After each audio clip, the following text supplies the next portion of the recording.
Good morning बच्चों।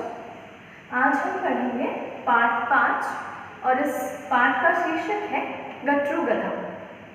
आइए इस पाठ को प्रारंभ करने से पूर्व हम कुछ बातों पर चर्चा करते हैं। इस पाठ में हम एक व्यापारी और एक गधे के विषय में पढ़ेंगे। जैसा कि हम सभी जानते हैं, व्यापारी वह व्यक्ति होता है जो सामान को खरीदता एवं बेचता है, और हम यह भी जानते हैं कि जानवरों में से सबसे मूर्ख जानवर हम गधे को मानते हैं। तो इस कहानी के माध्यम से हम यह समझेंगे कि किसी भी कार्य को बिना सोचे समझे करने से वह कार्य सफल नहीं हो पाता। इसीलिए किसी भी कार्य को जब हम करते हैं तो उसे हमें सोच समझकर करना चाहिए और कभी भी हमें मेहनत करने से पीछे नहीं हटना चाहिए। तो आइए अब हम आगे पाठ में चलते हैं। आइए अब हम कहानी को पढ़ते हैं। पाठ 5 गट्रू गधा। एक व्यापारी था। वह एक जगह से सामान खरीदता और दूसरी जगह बेच देता। उसके पास एक गधा था जिसका नाम था गट्रू।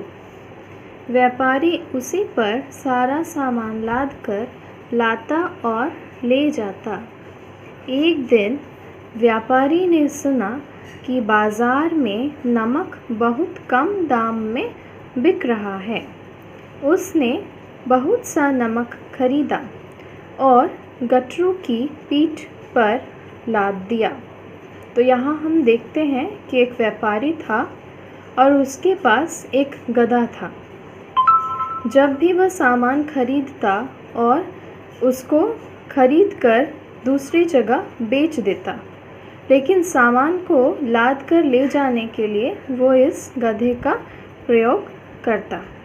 तो एक दिन उसने बाज़ार में देखा कि नमक बहुत ही कम दाम में बिक रहा है। उसने बहुत सा नमक खरीद लिया और गट्रू के पीठ पर लाद दिया।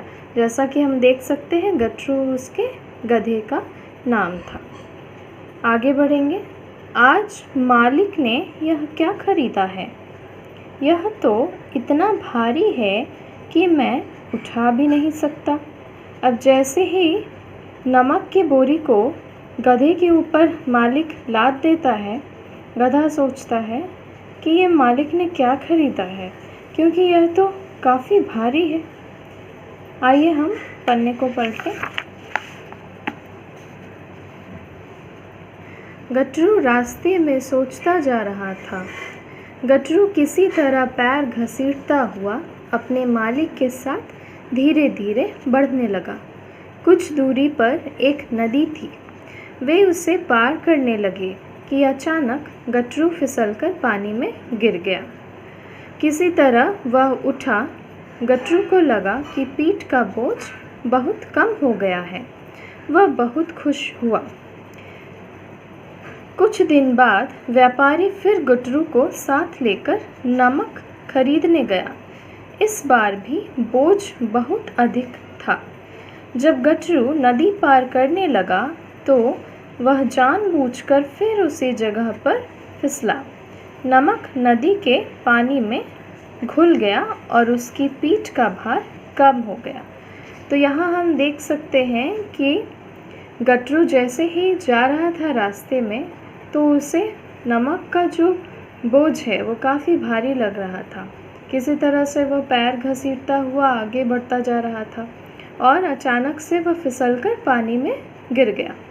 गिरने के बाद जब वह उठा तो उसे लगा कि मेरे पीठ का जो बोझ है वो बहुत कम हो गया है। कुछ दिन के बाद नमक खरीदने के लिए व्यापारी फिर से गट्रू को अपने साथ ले गया और इस बार भी उसने बहुत सारा नमक खरीदा और गधे के ऊपर लाद दिया। फिर से वह गधा सोचने लगा कि मालिक ने क्या खरीदा है, ये काफ़ी भारी है। तो जब वे नदी पार कर रहे थे तो गट्रू ने सोचा कि क्यों ना मैं फिर से पानी में फिसल जाऊं और फिर मेरे इस बोझ को मैं कम कर दूंगा।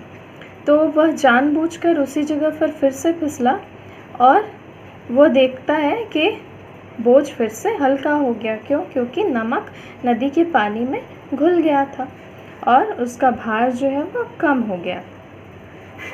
व्यापारी गधे की चालाकी समझ गया और बोला, ठीक है, मैं भी इस आलसी गधे को सबक सिखाऊंगा। इसने मेरा बहुत नुकसान किया है। व्यापारी समझ गया कि गधे ने ये जानबूझकर किया है, इसलिए उसने सोचा कि ठीक है, मैं अभी इस आलसी गधे को सबक सिखाऊंगा। अब आगे देखते हैं। अगली बार व्यापारी ने कुछ रुई खरीदी और गधे की पीठ पर लाद दी। गट्टू ने सोचा, इस बार भार बहुत कम है, पानी में घुलकर तो यह और भी कम हो जाएगा। अब इस बार व्यापारी ने क्या किया? इस बार व्यापारी ने चालाकी की और उसने रुई खरीदी और गधे की पीठ पर लाद दी। तो गट्टू ने सोचा, अरे इस बार तो यह बहुत हल्का है, इसका भार बहुत ही कम है, तो अगर यह पानी में घुलेगा तो इसका भार और भी कम हो जाएगा। गट्टू मन ही मन खुश हुआ। वह नदी के पास पहुंचकर जानबूझकर पानी में गिर गया। धीरे धीरे रुई में पानी भरने लगा और वह अधिक भारी होती गई।